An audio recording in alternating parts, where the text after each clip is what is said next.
এটা ছিল কালকে দুপুরের ব্লগ। জায়কে স্কুলে পাঠানোর পর সকালের নাস্তা শেষ করে আমি খুব তাড়াতাড়ি আবার দুপুরের জন্য রান্না করতে চলে এসেছি। কেননা 11:30 নাগাদ আবারও আমাকে স্কুলে যেতে হয় জায়কে আনার জন্য। ওর 12:15টায় ছুটি হয়।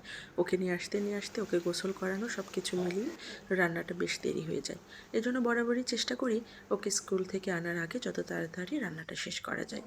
চুলায় একটা কড়াই বসিয়ে দিয়ে কড়াইয়ে পরিমাণ মতো তেল, পেঁয়াজ, গুঁড়ো মশলা দিয়ে খুব ভালোভাবে কষিয়ে সামান্য একটু জিরে বাটা দিয়ে আর একটু কষিয়ে এর মধ্যে আমি চিংড়ি মাছ দিয়ে দিয়েছি। আজকে আমি রান্না করছিলাম চিংড়ি মাছ দিয়ে কাঁদাল আর বেগুনের তরকারি। তোমরা কে কে এই রান্নাটা খেয়েছো অবশ্যই কিন্তু আমাকে জানাবে। আর যারা খাওনি প্লিজ একবার হলেও এভাবে ট্রাই করে দেখবে এবং অবশ্যই আমাকে বলবে তোমরা কেমন খেলে।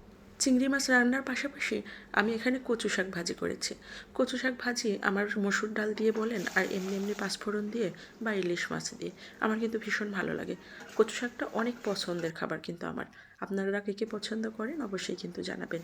কচু শাক ভাজির মাঝামাঝি আবার তরকারিটাকে আমি একটু নেড়ে দিলাম। এরপর কচু শাকের মশলাগুলো ভালো করে কষিয়ে নিয়ে এর মধ্যে 2টা ইলিশ মাছ দিয়ে দিলাম। ইলিশ মাছগুলো একটু সাইজে ছোট থাকলেও এটার গন্ধ ছিল কিন্তু খুব ভালো এবং খেতেও কচু শাকটা ভীষণ মজা হয়েছিল। তো এই তো জায়কে স্কুল থেকে নিয়ে এসে ওকে গোসল করিয়ে দিয়ে তারপর ওকে গরম গরম ভাতের সাথে কচু শাক ভাজা আর দিয়ে দিলাম চিংড়ি মাছের তরকারিটা। ভালো থাকবেন সবাই।